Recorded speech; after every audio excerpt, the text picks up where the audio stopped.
지난주 우리 마태복음 1장 했고요. 네. 2장 읽어봤습니까? 어? 아니요. 안 읽어봤어? 네. 얘기를 해주자면 저기 뭐냐 동방 박사가 네. 예물을 가지고 와서 저기 별을 찾아왔고 먼저 헤롯 왕한테 들리지. 헤롯 왕한테 들려서 여기 왕으로 나시니까 누구냐라고 물었고, 그랬더니 헤롯 왕과 그 사람들이 다 놀라가지고 찾아보지 문서를. 그랬더니 베들레헴입니다. 베들레헴이라고 해서 가서 왕을 알현하고, 그리고 황금 유향 모략을 드리고 경배하고 나오고, 그 다음 어떻게 되지? 하나님이 현몽해 주셔가지고 꿈에 나타나셔서 그 박사들이 안 가지 헤롯 왕한테. 그랬더니 헤롯 왕이 속았다 해가지고 베들레헴 반경 내에 있는 2살 이하 모든 남자애를 죽이는 사건이 일어나고, 그리고 그때 요셉과 마리아와 예수님은 애굽으로 피신해 있다가 이제 헤롯이 죽었다는 소식을 듣고 다시 돌아오는, 그게 2장이에요. 지난주에 우리가 봤던 게 이제 하나님이 쓰시는 사람, 성경에 나온 인물들의 특징을 조금 다른 각도에서 봤고, 그 대표적인 인물이 요셉이었고 마리아였어요. 그래서 이번 주도 동일한 인물들이 나오지만 플러스 이제 동방의 박사들, 그 다음에 헤롯이 나옵니다. 자, 지난주에 봤던 내용하고 굉장히 같은 맥락으로 가야 하는 정상이라고 생각해. 성경이 뭐 갑자기 한 장에서 이렇게 봤다가 인물을 봤다가 또 다음 장에서 이렇게 보면 안 되니까, 그런 같은 맥락에서 오늘의 등장인물 헤롯 왕과 또 동방에 있는 박사들을 성경이 어떻게 우리에게 제시해주고 있는지를 볼 텐데, 자, 이건 짧게 내가 하나만 좀 해줄게요. 자, 이 구절 잘 알죠? 네. 같이 읽어봅시다. 시작. 그러나 내가 가는 길을 그가 아시나니 그가 나를 발견하신 후에 내가 순금같이 되어 나오리라. 자, 이 구절의 뜻은 뭘까요? 워낙 많이 들어본 구절이니까 내가 맥락 설명하지 않고 우리 뭐 찬양도 맨날 하고 이러니까 뜻이 뭘까? 너희가 생각하고 있는 그 뜻. 주님께서 내가 이제 가고 있는 길이 고난 가운데 있는데 그 고난이 하나님께서 주시는 연단이시고 그 고난이 끝날 때는 내가 더욱더 나은 모습, 그렇지. 더 좋은 모습으로 나은 것이다. 로 알고 있죠? 네. 네. 너도? 그러니까 성경을 우리가 볼 때 보여주죠. 아유 진짜.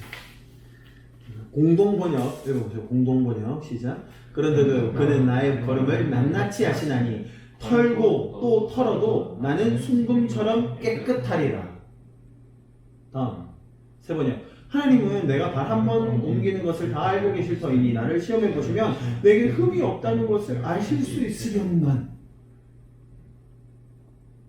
똑같은 번역이, 아니 똑같은 구절이에요. 번역이 다르게 하니까 조금 다르게 보이죠? 뭐 영어로도 똑같아. But he knows the way that I take. When he has tested me, I will come forth as gold. 무슨 말이냐면 친구들이 네가 잘못한 거잖아. 네가 인정해라. 네가 죄인인 거야. 그래서 이런 저주가 온 거야. 그냥 깔끔하게 인정하고 네가 죄인인 거를 고백해. 네가 잘못한 거야. 욥이 너무 억울한 거지. 난 잘못한 게 없는데. 나는 죄 지은 게 없는데. 그래서 하나님이 나를 하나님이 나를 아신다. 근데 여기 단련이라는 단어가 테스트야. 테스트. 테스트. 근데 우리가 말하는 고난이 아니고 시험 해본다고. 맞는지 안 맞는지 테스트 해보신 후에는 내가 순금인데, 나 불순물 없는데, 나 죄 없는데, 그 말입니다. 자, 이제 맥락을 알겠죠? 욥과 친구들 사이에서 욥이 너무 한스러워가지고 친구들한테 하소연하는, 하나님께 하소연하는 말. 나는 정금이라고, 난 죄 없다고. 그때까지만 해도 욥은 조금 그래도 의롭다고 생각했거든. 이제 뒤에 가면 하나님이 욥한테 다시 한번 하나님이 어떤 분이고 욥이 얼마나 보잘것없는 피조물인지를 다시 가르쳐주세요. 보잘것없다는 게 인간의 한계라는 거지. 어쨌든 자, 이거 좀 봐요. 하나님이 우리를 고난 가운데 두셔서 정금처럼 만드실까? 우리가 죄짓고 까불고 개기고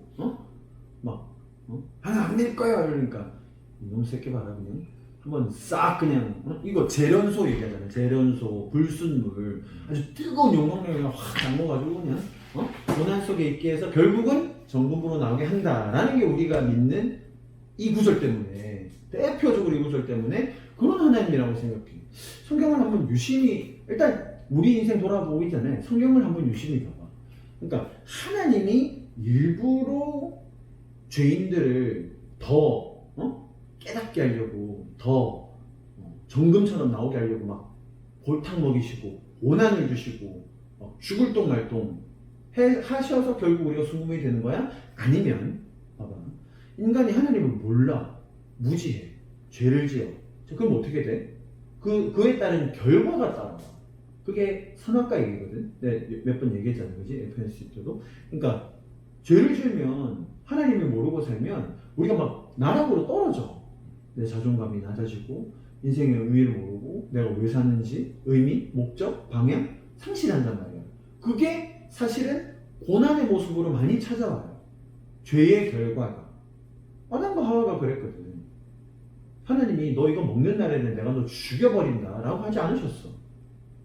I'm gonna kill you 라고 하지 않으셨고 you will die. 너 죽을 거야. 결과를 announce 해주신 거지. warning 해주신 거야. 경고. 그렇다고 threat 하지 않았어. 협박한 게 아니라고. 근데 마치 이게 협박처럼 들리잖아. 또 조금만 잘못해봐. 그냥 경고버릴 테니까. 그게 아니고 성경 아니면 다 자기들이 하나님 따르기 싫어하고 하나님 원리 알고 싶지 않아 하고 자기 마음대로 살고 싶어 하니까 결국 어떻게 돼? 살인이 일어나고 도적질이 일어나고 죄의 결과가 일어날 때 누가 도와주셔? 하나님이 도와주셔. 그래서 우리가 하나님을 알게 되는 거야. 모세가 하나님 난 가기 싫다고 나는 안 가겠다고 뭐 오만대간 다 부릴 때 하나님 어떻게 하시냐면 계속 설득해 주셔. 모세야 내가 너 모르지? 자, 손 넣어봐. 문도병이네. 다시 넣어. 다시 들어왔네. 야, 지팡이 던져봐. 병이 됐네. 잡아. 다시 지팡이 됐네. 뭐 하는 거냐면, 모세가 못 믿으니까, 모르니까, 어떻게 할지를 모르니까, 너 가면 걱정하지 마. 내가 할 거거든. 제가 어떻게 가서 뭐 합니까? 저는 말고, 내가 할 건데, 넌 그냥 가라. 저는 능력 있고, 진짜 말 못 알아듣네. 너 아론 있지? 같이 가. 나중에 조금 하나씩도 하나님이 한 장 전체를 설득하신단 말이야. 응? 난 이게 하나님이라고 생각해. 이게 기독교라고 생각해. 고난을 일부러 받게 해가지고 봐봐. 내가 우리 애들한테 엄청 뭘 많이 얘기하거든. 그게 부모의 역할이잖아. 자, 이거는 이렇게 했을 때 이렇게 하면 안 되고 찾기는 절대로 그냥 애들은 그냥 손 들고 지나가면 되는 줄 알거든. 손 들고 지나가는 게 아니고 좌우를 살피고 그 다음에 손을 들고 지나가는 거야. 이거 한 수백 번 가르쳤을 거야. 근데 며칠 전에 또 그랬어. 우리 애들이니까. 왜? 빨리 가고 싶으니까. 그때 멈춰가지고 이 새끼 진짜 못 알아듣네. 너 한번 차에 치워봐라. 그래야 애가 알아듣나? 그러면 내가 더 가르쳐줘야지. 왜 이게 위험한지, 왜 이걸 따라야 하는지에 대해서 시각적으로 설명해주고 알아듣게 내가 더 타이르고 설득해야 이게 좋은 거구나를 아는 거잖아. 그치?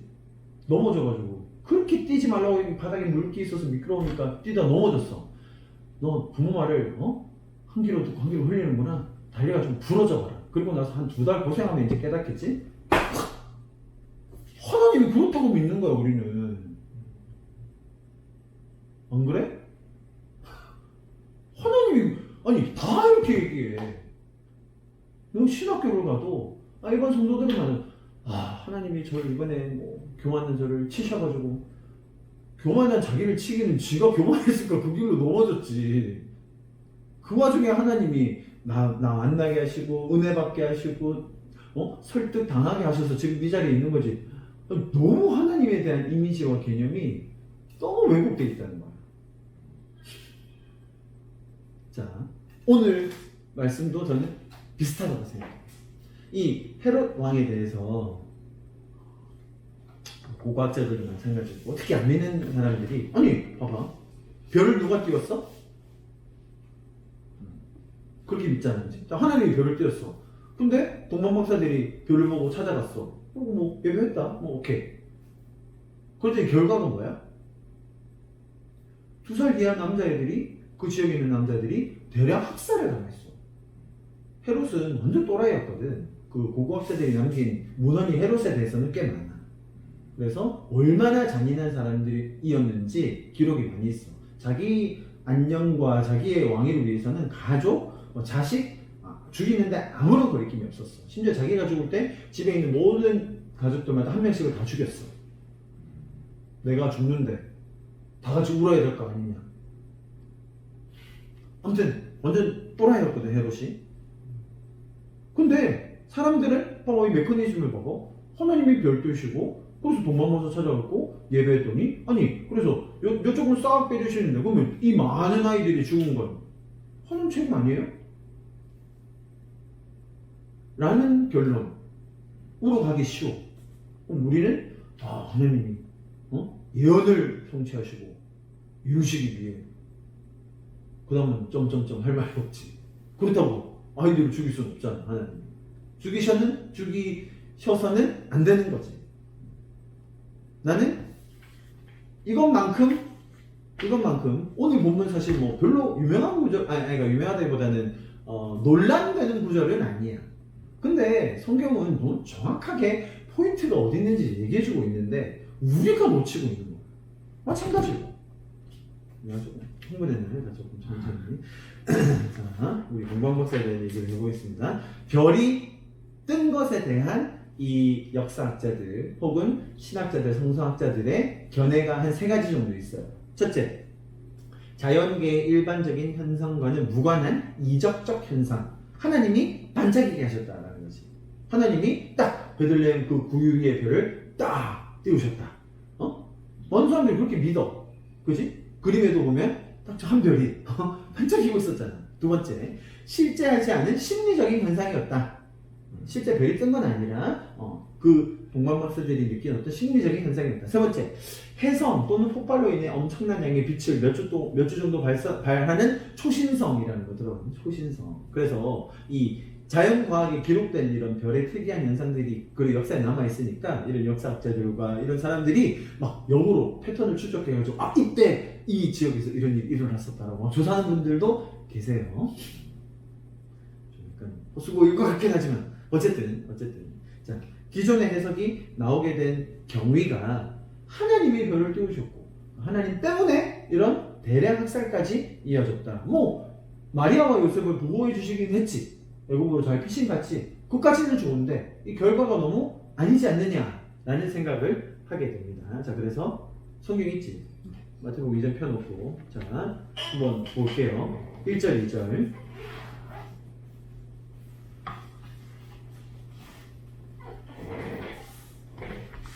1절에 보면 헤롯 왕 때에 예수께서 유대 베들레헴에 나시네. 자, 동방으로부터 박사들이 예루살렘에 이르러 말하되. 자, 여기서 힌트가 나와. 어디에 이르렀어? 예루살렘에 이르렀어. 베들레헴으로 가지 않았어. 오케이? 예루살렘은 어디야? 왕이 있는 곳이지. 베들레헴으로 간 건 누가 말해서 간 거야? 그 사람들이. 그리고 유대인의 왕으로 그 예루살렘에 가서 왕을 찾아가서 한다는 얘기가 뭐냐? 유대인의 왕으로 나시니가 어디 계시니까 우리가 동방에서 그의 별을 보고 그에게 경배하러 왔노라 하니. 자, 먼저 정리하자고. 여기 박사들이 뭐 하는 사람이지? 사신 같은 게 아닐까요? 사신은 아니고 딱 구체적인 직업이 있어서 첨성술사들. 그러니까 별을 보고 예언을 하고 별을 찾아 앞일을 예견하고 특별한 별이 있는 걸 보고 하나씩 일을 풀어가는 사람. 근데 봐봐, 이 고대만 해도 과학자들, 이런 첨성술사들, 이런 구분이 없었어. 과학자이면서 별도 보면서. 왜? 그게 당연히 우리가 지금 생각하는 그런 과학적이라고 생각했지. 그잖아. 별자리도 보고 연구도 하고. 자, 이 사람들의 일은 뭐냐면, 자 봐봐, 하늘을 계속 보잖아. 보다가 오늘따라 저기 좀 이상한데? 가자. 오늘 뭔가 저기 자리가 지난번하고 좀 다른데? 가자. 특별한 별이 뜬 거야? 아니면 이 사람들의 직업이 별을 보는 거야? 직업이 보는 거거든요. 그리고 이 사람들의 성과는 뭐지? 별을 오늘따라 저 별이 유독 반짝여서 갔더니 아니나 다를까 별이 뜬 날은 그 나라의 왕이 나는 날인데 아니나 다를까 왕이 진짜 났네? 헐 대박. 예물 딱 드리고 오면 자기들한테 뭐가 나나? 논문 하나 쓴 거지. 이 사람들이 직업이야. 그러니까 너무 대차게 유대 그 마을로 그러니까 베들레헴 구유로 간 게 아니라 헤롯 왕한테 가지고 유대인의 왕이 어디 나셨습니까? 우리가 별 보고 왔습니다. 딱 차리고 와가지고 학자들이 와가지고 얘기하면 헤롯 왕은 일단 뭐지? 하고 그 다음 반응이 굉장히 웃겨. 봐봐. 4절 왕이 모든 대제사장들과 백성들의 서기관을 모아 누가 어디 났냐고 그리스도가 어디서 나겠느냐 물어. 왜? 헤롯은 유대인이 아니었거든. 헤롯은 유대인이 아니었고 반은 유대인 반은 이방인이었어. 그래서 유대인들한테 전적인 신뢰를 못 받고 있었어. 동시에 유대인에 대한 전통은 알아. 어떤 전통이 있지? 메시아 대망 사상. 우리가 로마에 억압받고 있지만 언젠가 파워풀한 이 정치적인 한 인물이 나타나서 우리를 자유하게 해줄 거다라는 메시아 대망 사상이 있는 거야. 그게 내가 얘기했지? 메사이아 크라이스트 그리스도라고. 그래서 그리스도가 어디에 난다고 돼 있냐라고 묻는 거야. 이해되지? 그랬더니 바로 학자들이 찾아내지. 왜? 대제사장들 구약 전문가들이잖아. 서기관들 이건 돼 있거든. 어디? 5절 이르되 유대 베들레헴이오니 선지자로 이렇게 기록된다. 또 유대 땅 베들레헴 이제 예언이 나오는 거야. 미가서 5장이거든 이게. 6절 말씀이. 자, 예루살렘에서 베들레헴 불과 10km밖에 안 떨어져 있고요. 또 역사학자들이 얘기하기로는 베들레헴이라는 동네가 인구는 약 한 1000명, 2000명? 고대 인구를 추산해 볼 때, 자, 1000명에서 2000명 중에 2살 이하 어린 남자애 몇 명 정도 될까?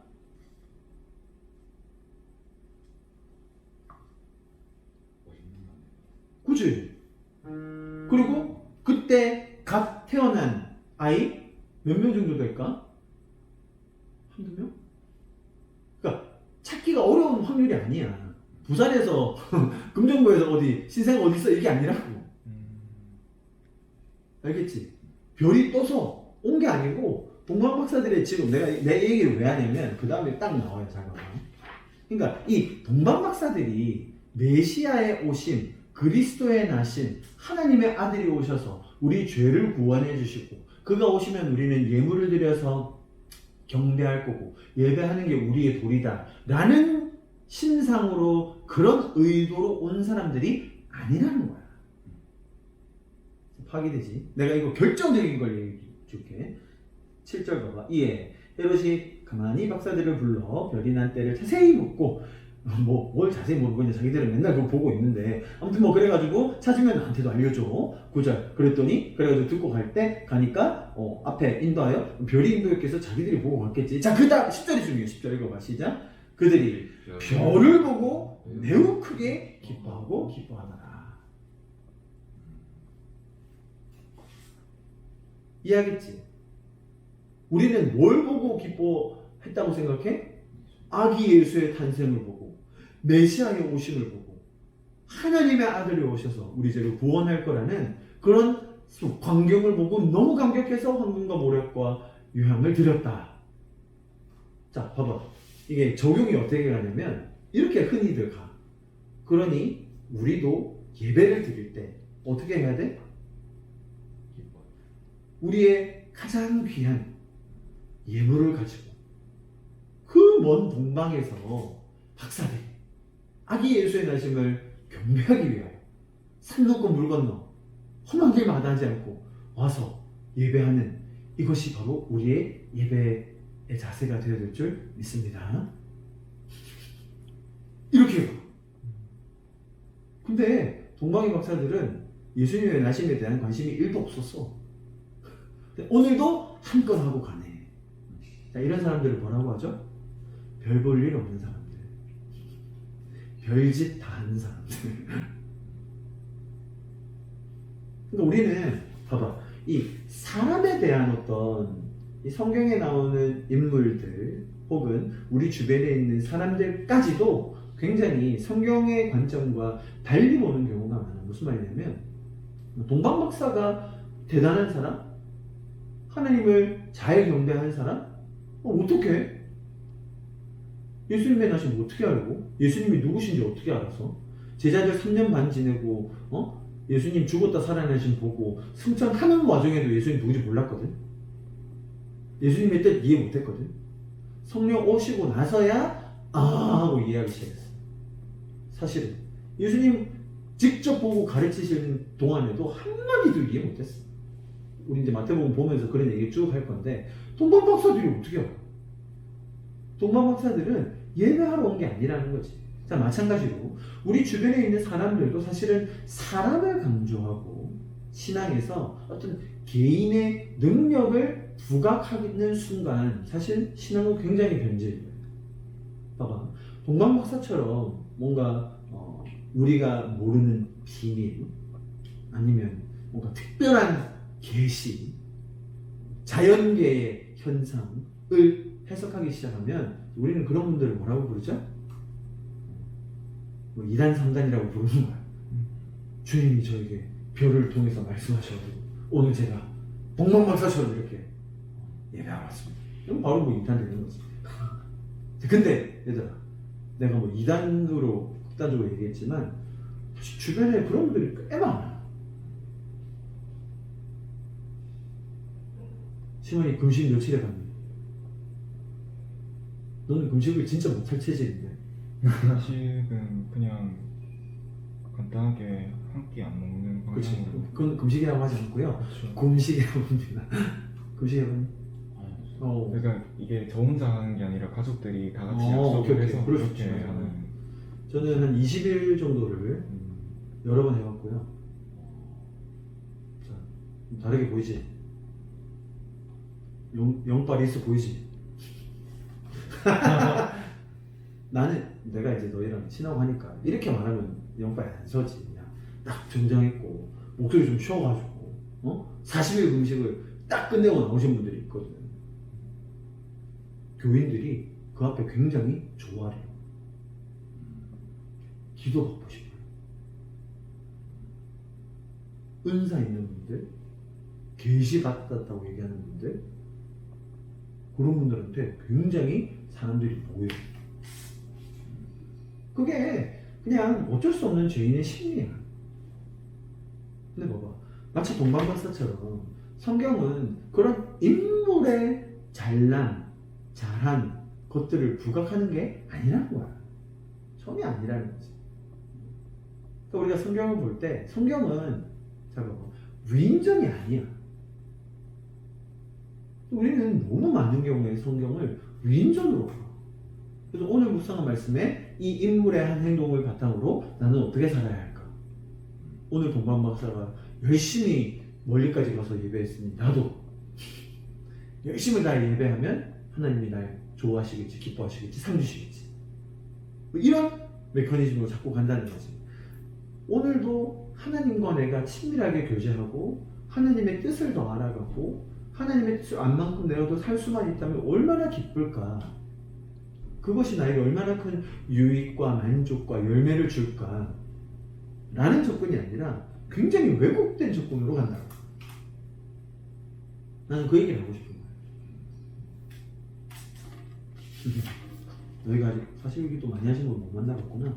70일 금식 기도 하신 분 만나면 그분 앞에서 그냥 아주 그냥 다 겨야지. 까불면 안 돼. 자, 이제 하나님이 처음 개입하셔. 11절 봐봐. 11절. 집에 들어가 아기와 그의 어머니 마리아가 함께 있는 것을 보고 엎드려 아기께 경배하고 보배를 열어. 자, 이제 드렸잖아요, 그지? 그들은 꿈에, 자, 여기서 이제 나타나는 거. 꿈에 헤로데게 돌아가지 말라 지시하심을 받아 다른 길로 고국에 돌아가니라. 왜 하나님이 여기서 꿈에 나타나셔서 이들한테 돌아가지 글로 가지 말라라고 하셨을까? 가면 죽을 테니까. 헤롯이 당연히 박사도 죽여. 자기 말고 다른 사람한테. 그렇지. 너무 뻔한 거야. 사람들이 이걸 몰라. 그래. 왕이 있던가요? 저희가 정말로 신통하게 집도 아닌 말구유에 누워있는 영웅은 그런 데서 나는 거 아닙니까? 왕시여. 저희가 좌표 딱 찍고 왔습니다. 올컨. 좌표 찍어줬으면 이제 끝난 거죠. 바로 죽여야죠. 바로. 어디 가서 딴 데 가서 얘기했다가 네. 괜히 소문 퍼지잖아. 헤롯의 심리를 생각해봐. 알겠지? 괜히 왕이 나셨다? 이 유대인들한테 퍼지면 골치 아파요. 그러니까 하나님이 꿈에서 현명하신 것은 누구를 보호하기 위함이야? 목소들을 보호하기 위함이야. 하나님은 죽이기 위해 예언을 이루시는 게 아니라 보호하기 위해 일하시고 지키기 위해 일하시고 우리를 구원하기 위해 일하신다는 거지. 13절 그들이 떠난 후 주의 사자가 요셉에게 현동하여 이르되 헤롯이 아기를 찾아 주기를 하니 일어나 아기와 그의 어머니를 데리고 애국으로 피하여 내가 내게 이르기까지 거기 있으라. 자, 그래서 이제 가신 거지, 그지? 자, 그랬더니 이제 16절에 헤롯이 박사들에게 속은 줄을 알고 심히 노하여. 당연히 속았지, 안 왔으니까.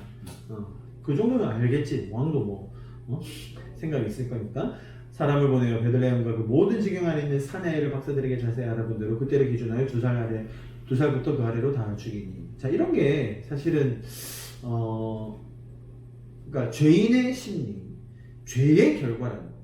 하나님이 이 아이들을 죽이기로 결정하셨다가 아니라 하나님이 보호하시고 인도하시고 이 많은 것들을 선하게 이끌어 가시는 와중에라도 죄인의 심리인 거야. 자기 신변 뭐야? 자기 왕권 지켜내려고 했던 결과가 뭐라고? 이런 참혹한 결과라는 거지. 그러니까 하나님과 사람들이 일하는 방식의 차이를 알아야 된다. 사실 그 뒤에 그 예언이 나오거든. 예레미야 31장의 말씀을 7절 보면 이에 선지자 예레미야를 통하여 말씀하신 바, 그 뒤에 나오는 이 예레미야의 예언의 뜻은 그러니까 이스라엘 백성들이 그 유배당했을 때 돌아오는 것에 대해서 하나님이 미리 예견하시고 그들이 지금은 슬픔 가운데 있지만 그들을 구원해 내실 거다라는 그런 예언이야. 자, 그래서 이 2장에서 말하는 난 대조군이 있다고 보거든. 이게 누구냐면 봐봐. 그 구약에 나오는 그리스도의 나시는 장소를 정확하게 안 사람들이 누구지? 서기관과 바리새인들, 대제사장들입니다. 얘네들 뭐 하고 있대?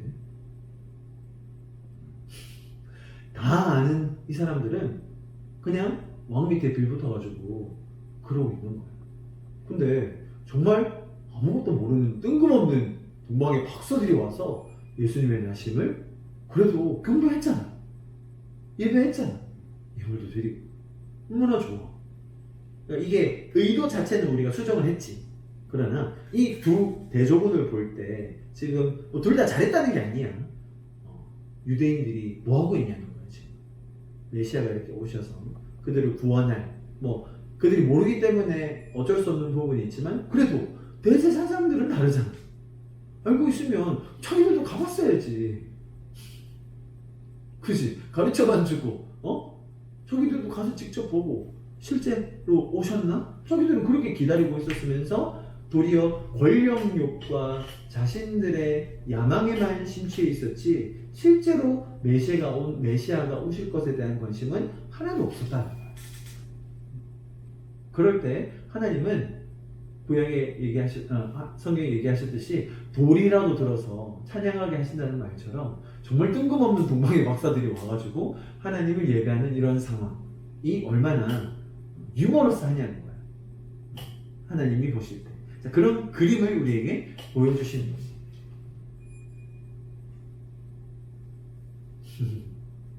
내가 오늘 말한 이 전개가 논리적으로 좀 이해가 되니? 네. 설득이 되니?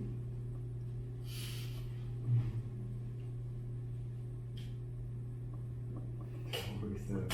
어떤 부분? 성경을 이제 보다 보면은 사람이 한 것 같은데 명백히 누구보다 사람이 한 것 같은 일들인데 하나님이 일하셨다라는 식으로 묘사가 되는 일들이 되게 많기 때문에 물론 이제 이건 유대인들이 쓰는 이제 히브리어 특성이 그래서 그런 것 같긴 한데 뭔가 그러면은 저희가 가지고 있는 이 신앙이 물론 유대인의 것들 그 믿음을 그대로 가져올 필요야 없겠지만은 그래도 인간이 뭔가를 한다는 느낌보다는 주님이 무언가를 하신다라는 관점으로 가는 게 저는 맞다고 생각을 해요.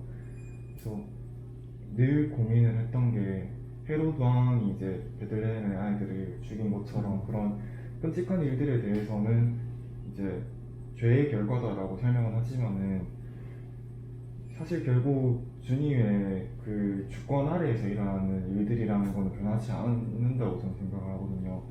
그런 관점에서 보면 결국 주님이 아이들의 목숨을 결국 다른 어떤 무언가와 비교를 해서 놓으신 거에 가깝지 않나 생각이 들어서 그런 것도 우리가 책임이 없다 아니면 주님의 탓이 아니다라고 할 수 있는가 그런 고민이 좀 늘 들었거든요. 일단 첫 번째 파트 인간이 한 게 명백한데 다 하나님이 하셨다라고 말하는 그런 어떤 예가 뭐가 있을까? 그러니까 인간이 한 게 명백하다기보다는 이제 저희가 이제 사람의 시각으로 보면 이제 사람이 일을 한 거라고 다들 이야기를 하잖아요. 그런 일들이지만 예를 들면 이제 다윗이 나와서 이제 그 골리앗을 죽였다고 쳤을 때 이제 저희는 다윗이 골리앗을 물리쳤다고 하지만 다윗은 이제 그걸 하나님이 하셨다라고 이야기를 하고 저희도 그런 관점을 받아들이는 거잖아요. 그런 것들 되게 많은데 보면은 이제 그러니까 이제 뭐 인물이 아니라 하나님한테로 시각을 다 돌리긴 하는데 왜 그런 이제 공에 대한 것들은 그렇게 잘 넘어가는데 특히 이제 신약으로 넘어오면서 그런 것들을 좀 많이 주는 것 같은데 과에 대한 거는 이제 하나님의 그걸로 보진 않는 것 같아서 왜 이런 차이가 생기는가. 굉장히 지적을 잘했는데 공에 대해서 공과 과를 놓고 볼 때 공에 대해서 하나님께 돌리는 건 굉장히 난 합리적이라고 생각해요. 네, 저도 그거는 뭐 생명을 주시고 힘을 주시고 지혜를 주시고 기회를 주시고 환경을 조성해 주시고 그렇게 갈 수 있죠. 네. 그러니까 거기서 근데 사실 그 네가 말한 다윗 예가 또 네. 엄청나게 좋은 예인데 거기서 하나님이 진짜로 일하셨다라고 말하면 천만다행이라고 생각해. 많은 분들은 다윗이 얼마나 많이 연마했는 줄 아냐. 아니 물맷돌을 던지기 위해서 사자를 잡고 곰을 잡고 짐승들을 잡기 위해 얼마나 많은 실수와 매일의 연습과 물맷돌을 고르는 것과 던지는 것을 연습을 한 결과가 어쨌든 골리앗을 쓰러뜨린 결과다라고 가는 해석들이 꽤 많아요. 꽤 많아요. 그러면 그게 사실은 우리의 매일의 예배여야 하고 그게 우리의 매일의 삶의 태도여야 한다. 그렇게 가면 신앙생활 굉장히 뭐라 해야 될까?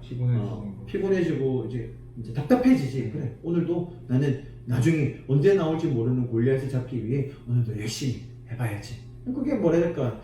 일종의 신앙화된 자기개발이랄까? 나는 그렇게 느껴지거든. 그래서 공을 하나님께 돌리는 것 오케이.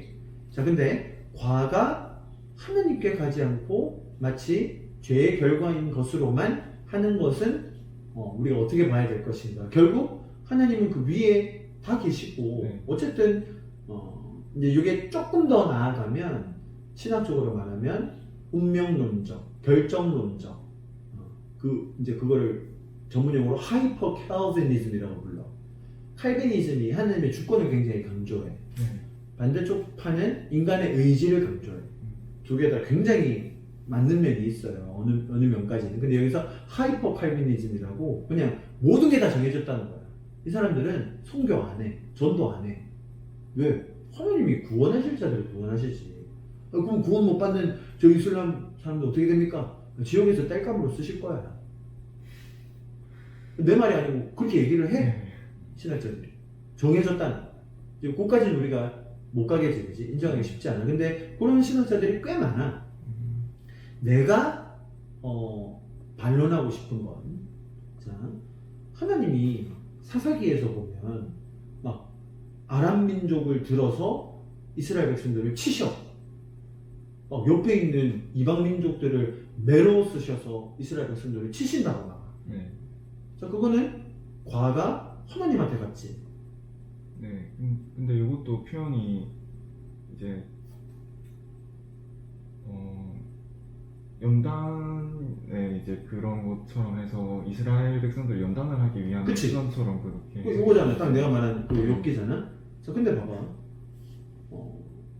사사기에서 그런 장면이 정말로 하나님이 저기 아람 백성들이 그냥 잘 지내고 있는데 갑자기 마음을 해가지고 저런 애들 있네. 가서 쳐볼까? 가서 치고 돌아오고. 또 얘네들이 말 안 들으니까 얘네들 데려가지고 가서 치고 돌아오고. 그게 사사기의 내용이다라고 많은 분들이 해석을 해. 그러니까 예를 들어볼게. 봐봐. 내가 자주 듣는 얘기인데 내가 학교 다닐 때 한 번 우리 부모님이 고등학교 오신 적이 있거든. 내가 사고쳐가지고 부모님이 오셨을 때 문제를 일으켜서 자녀들이 문제를 일으켜서 부모님이 학교 오셨을 때 부모님이 선생님한테 뭐라고 주로 얘기하냐면 내가 이 새끼 그럴 줄 알았다고 좀 확실하게 그냥 조져 주셔가지고 그냥 다시는 죄를 못 짓게 해달라고 얘기하는 아주 가격한 말들이 간혹 있고 대부분은 뭐라고 얘기하냐면 당연히 제가 잘못했습니다. 제가 부모인데 우리 자식 잘못 키웠습니다. 차라리 저한테 욕하시고 제가 벌을 달게 받을 테니까 우리 새끼 한 번만 좀 제발 피해 안 입도록 용서해 주세요. 이게 부모 마음이지, 그치? 하나님이 사사기에서도 왜 과를 자기한테 돌리시냐면 사사기에서 백성들이 하나님을 버렸거든. 하나님의 보호를 거절했단 말이야. 그러면 당시 민족들의 이런 역학을 봤을 때 침공하고 침략하는 건 당연한 일인 거야. 근데 마치 그걸 하나님은 뭐라고 하시냐면 내가 쳤다.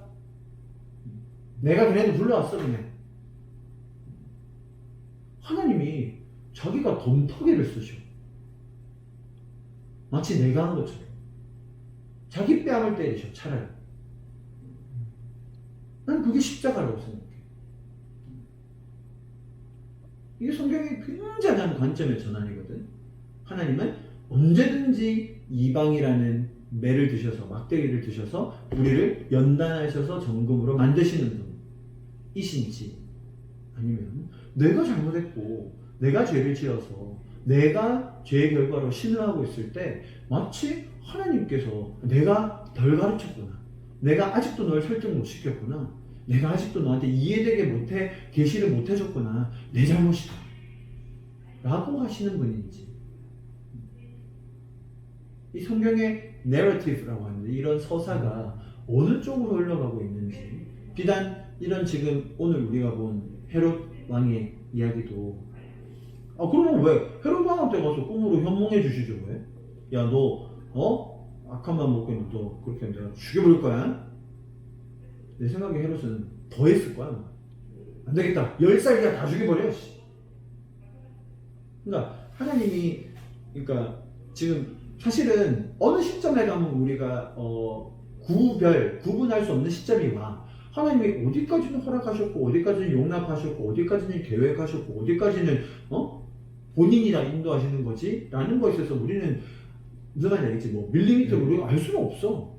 그러나 하나님의 이런 주권적으로 인도하신 뭐에 대해서? 우리의 구원에 대해서, 우리의 자유의지를 훼손하지 않으면서도 우리를 끝까지 도와주시려고 하는 하나님의 노력, 일하심, 거기에 동시에 나타나고 있는 세상의 수많은 악들과 고통들, 죄의 결과로 인해 나타나는 것들을 보시면서 신음하고 아파하시는 하나님.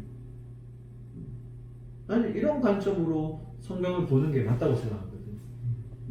그러면 지금 네가 말한 그런 결정론적, 운명론적인 하나님을 그냥 무력하게 받아들이는 것이 아니라 그 속에서도 하나님이 일하시는 걸 더 발견하고 또 하나님의 마음을 좇아서 나도 동시에 거기에 동참할 수 있는 그런 선한 마음이 나한테 부어진다는 거지.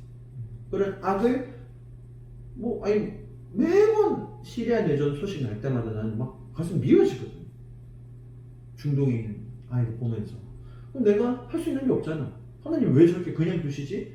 가 아니라 사실 하나님은 그 상황을 보시면서 너무나도 고통스러워 하시기 때문에 나도 그 하나님의 마음에 동참하고 싶은 건가요? 난 그게 내가 하고 있는 신앙인 거지.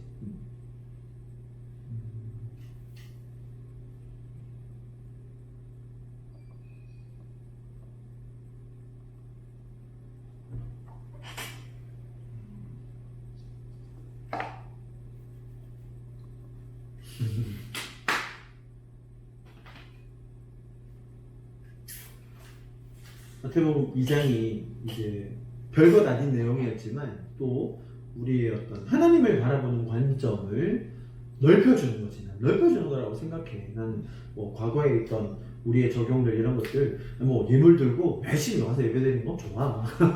좋아. 뭐 그건 나쁘지 않아. 근데 그거 해야 하나님이 기뻐하신다는 하지 말자는 거야. 오히려 하나님이 어떤 분이신지를 바로 알아서 내가 이 땅을 살면서 하나님과 교제하고 그분을 더 알아가는 이 풍성함이 우리 안에 더 거하게 하자가 저의 성경 공부의 오늘 시간의 주제였습니다. 재밌죠? 맨날 나만 좀 재밌다. 미안한데. 그래, 아무튼 이 장을 보면서 또 이렇게 내가 얘기해 주는 것들이 아마 계속 새로운 개념들이 생길 텐데 그런 것들을 좀 잘 너희도 생각해보고 또 묵상해보고 내가 지금까지 생각해왔던 하나님 것도 뭐가 다른지도 한번 곰곰이 정리도 해보면서 그러면 좋겠어요. 사실 이 성경 공부 언제까지 할 수 있을지 몰라. FNC는 2주 남았는데 이번 주 다음 주까지 성경 공부도 아마 쉬어야 될 수도 있어. 뭐 외국인들도 마찬가지고 집에서 일하는 친구들도 많고 그래가지고 뭐 어쨌든 일단은 할 수 있는 만큼 해보고 요즘에 오히려 외국인 성경 공부가 굉장히 핫해. 무슬림 애가 와가지고 자꾸 질문하는 바람에 그래서 내가 이번 주 FNC 다음 주까지는 2주 남았는데 이 예수님에 대해서만 좀 소개하려고. 사실 내가 FNC에서는 하나님에 대해서 얘기를 많이 했거든. 근데 끝에 예수님을 조금 강조하고 말았는데 뭐 일단 내가 창세기를 쭉 보고 있는 중이긴 하지만 어쨌든 좀 잘 연결해서 좀 잘 마무리할까 싶어요. 이번 학기는. 외국인들은 사실은 내일 하는 영어 성경 공부는 안 믿는 애들이 훨씬 달아서 기원이 한 명 빼고는 다 그런 친구들이라서 좀 더 아무튼 재밌어. 얼마나 재밌는지 알아. 무슬림, 무신론, 힌두교 머리가 아프다. 너무 재밌지. 근데 이제 한 곳에 포커스에 사는 조금 더 좋긴 해. 왜냐면 힌두교랑 이슬람이랑은 관점이 너무 달라가지고 설명해 줄 수 있는 포인트가 좀 다르긴 하거든. 그런 면에서는 좀 어려움이 있는데 그 외에는 뭐 너무 좋아. 자, 오늘도 수고하셨습니다.